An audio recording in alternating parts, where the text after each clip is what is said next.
This was in Mangalore, and she had come from Mysore with a few volunteers from Mysore. So in the morning when we went for the games, there were a few new people, and there was this one person who was everywhere, who was doing all these long frisbee throws with Sadhguru, who was in the ball game everywhere, who was pointedly bent upon getting Sadhguru out. Until then, nobody knew who she was. At the end of the program, Sadhguru introduced her to all of us as a Isha Yoga teacher. And that's the time she was working in a bank. She was so aligned to Sadhguru and always being around him. I remember how she shared about her marriage. When I asked Vijji, how did it all happen? She said that when she met Sadhguru, in that very first meet, we knew each other. That's it, and that's marriage for me.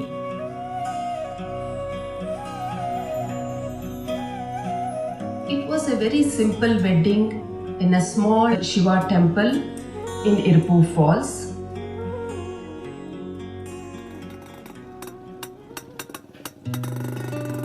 At that time, Sadhguru was, he was developing a farm. And everything that happened in the farm, she would know, she would be there whenever she could. He would spend half the month in his farm, another half the month he would teach a class, either in Hyderabad or in Mangalore or Coimbatore or Tirupur or one of these towns. Every weekend, Vijay would travel to the initiation from Mysore. When whoever knew Sadhguru or Vijay, they always knew them as Jaggi and Vijji. They were always together everywhere in everything that they did.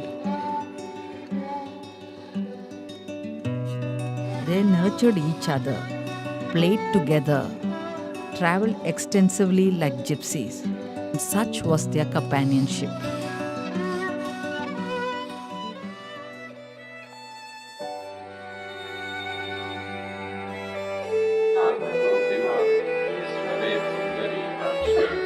She did yoga only because it means something to me. She didn't do yoga for her health, she didn't do yoga for her well-being, she didn't care about her well-being. She did yoga only because it means something to me.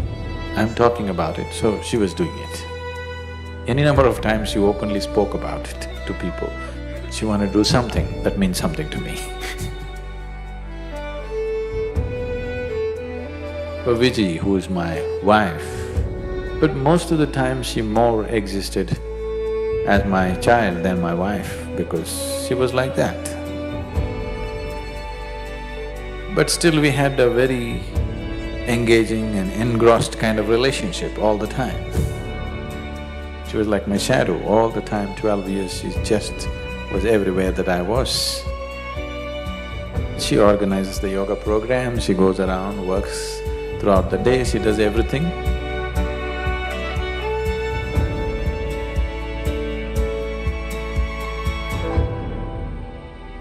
Every time that she saw Sadhguru off, it's not that she will say bye and she'll go back to whatever she was doing. She has to see him get onto the vehicle, she has to see him start, she has to wave, and she has to keep waving until he is out of sight. Even after 10-12 years after marriage, every day, almost every day this situation is happening.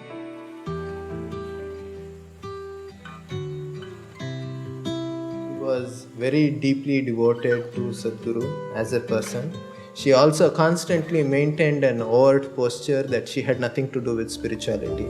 She was only interested in Sadhguru the person, who happened to be her husband, and that was her only interest.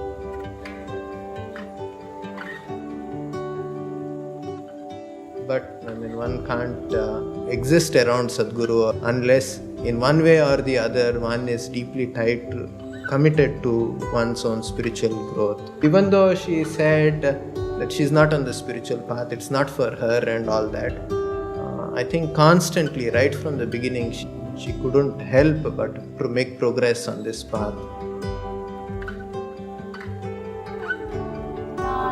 Few moments and few incidents that I saw in Sadhguru, I mean, in my own life, these moments have had such deep impact. This must have happened with Vijji continuously in so many ways, which obviously had big impact.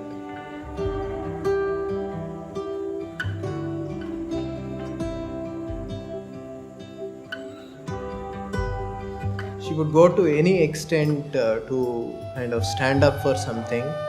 Anything that was happening, she was there. Not because Sadhguru was there and she had to be there as a wife and things like that. No, she felt it because she was also equally wanting that good things happen with people and people benefit from Sadhguru and make use of it.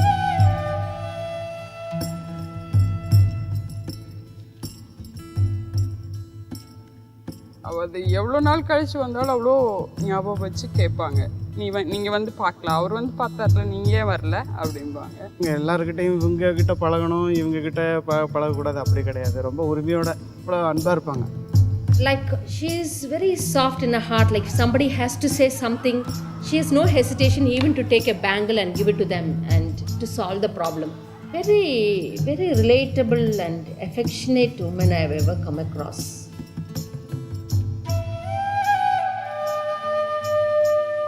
Just like 3 days, 2 days before I had to go to school, I'd be like, Amma, I need to do homework.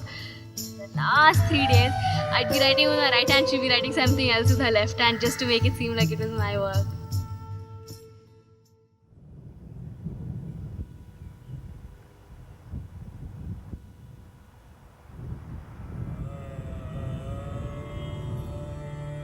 At times, Sadhguru has made this clear to Vijji in many ways that he never really, kind of uses this word or talks about it openly, but to her, he had communicated to her that his disciples, their well-being and what needs to happen to them, it was far more important than what his commitments were to her.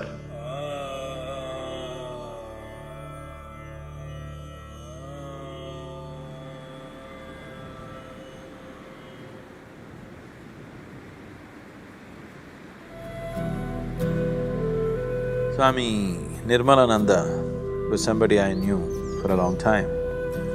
I have met him almost 20 years ago or more, in a very strange kind of atmosphere, and ever since then, we've been little dallying with each other. 96 sometime early, we went to BR Hills, me and Vijay went there once. Radhe also was there at that time. We were talking to him and he said, next year, January, when the Uttarayana comes, I want to leave. I asked him why. He said, I've lived as a yogi, but I don't want to live as a rogi. I want to die as a yogi. He was asking me, I really not clear about how to live. He had built a small samadhi for himself. Will it work? What will happen? This and that. That's the first time I opened up to a completely different thing, and I spoke to him certain details about what is it that stops a person from leaving, what is it that makes a person leave. Vijay was there, she was listening to all this and she burst out into tears and she cried and cried and cried. So I just ignored her and continued to speak to him. Then he was also weeping off and on and asking me questions and we went into great detail of many things which usually I've never spoken anywhere.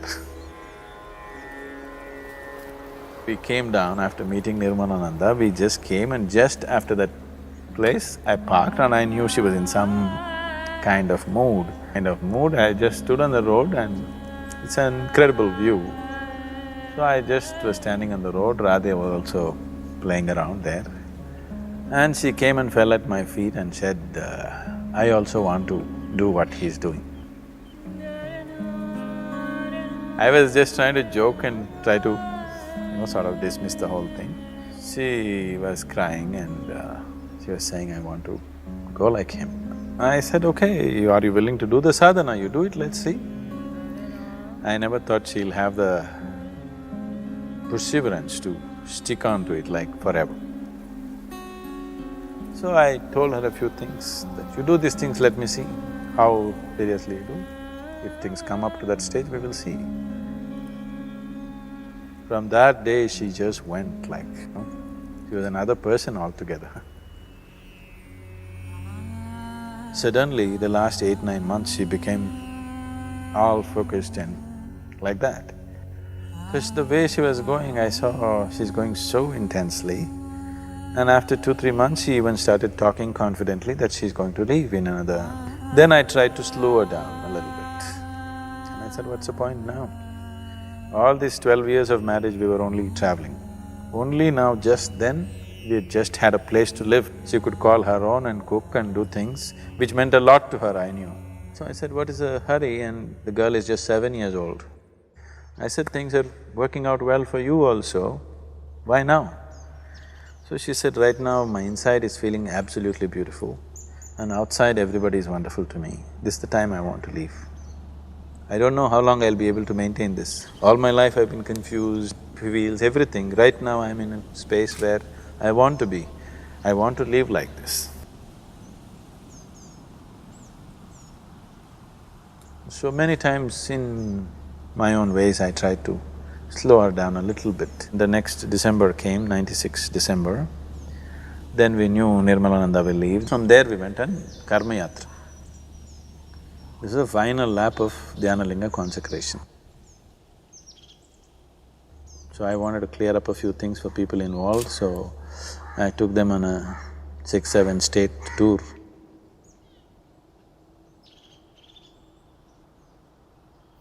I have nothing much to say. This 12 days trip is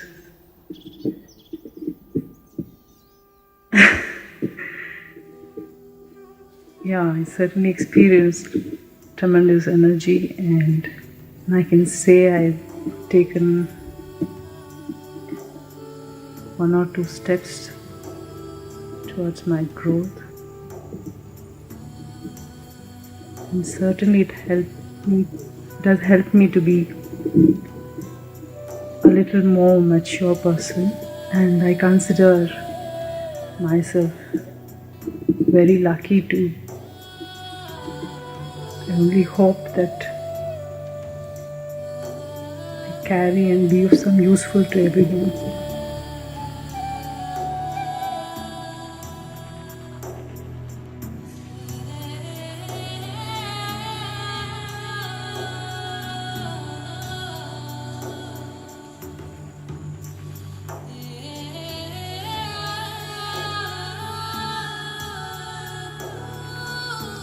By now, after the Karma Yatra, she was all glowing like a full moon.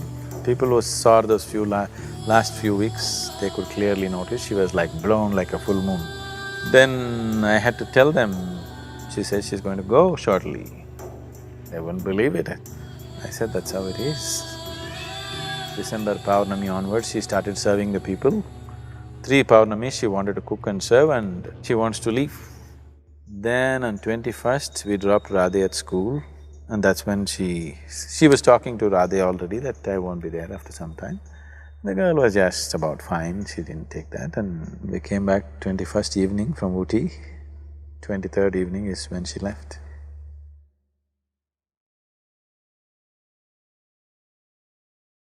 Around 8 in the morning, Sadhguru called me and asked me to be with Vijji because she was on a certain sadhana. And that whole day I was with her, meditating and doing several other activities.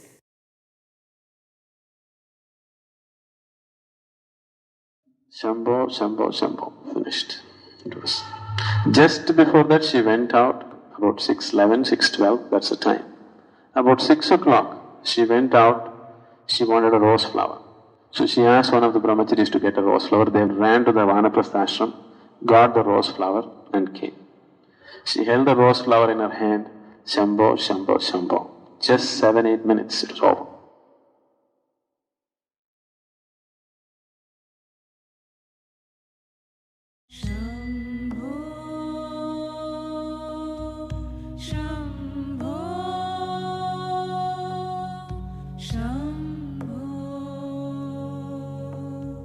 It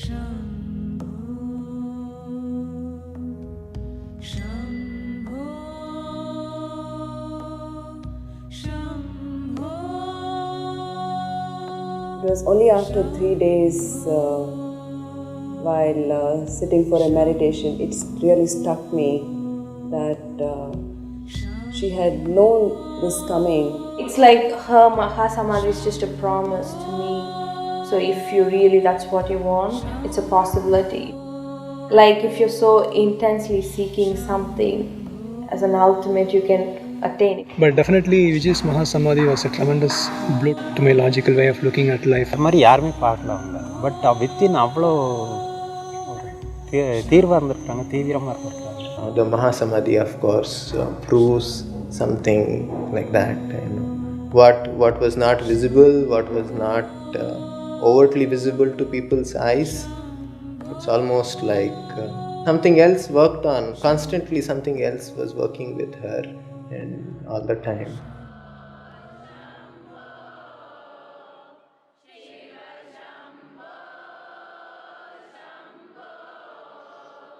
In the yogic traditions, held as a very sacred day, because many beings, either out of intent or just sucked into it, either chose or got induced into shedding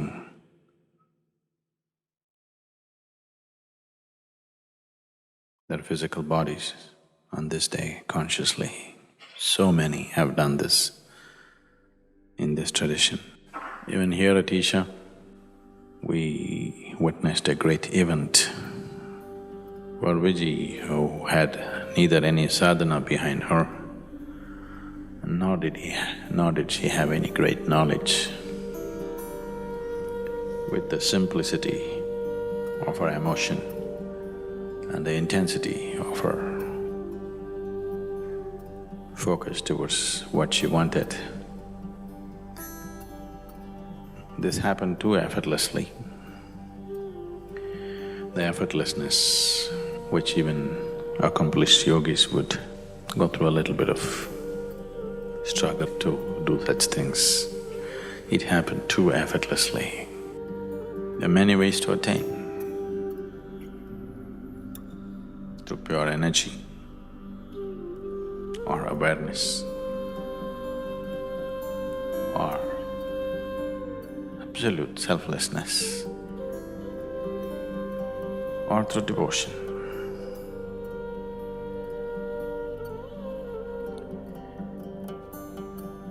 Devotion I put last, but it's the quickest way. I put it last because the line between devotion and deception is so fine, a lot of people will miss it. As they get more and more overwhelmed with deeper and deeper bursts of energy within them, slowly they become devout. That's good. The wisest ones are always devotees. There's a different kind of wisdom which logical minds can never understand. They grasp life in a different way. Vijji was bursts of devotion and confusion, devotion and confusion. When she held on to a devotional spell for long enough, she made it. That's been the way, that was her way too.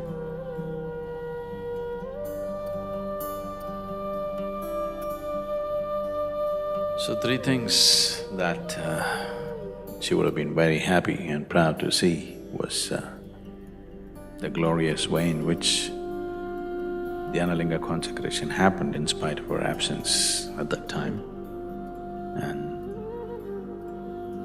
of course everything else that is happening with Isha.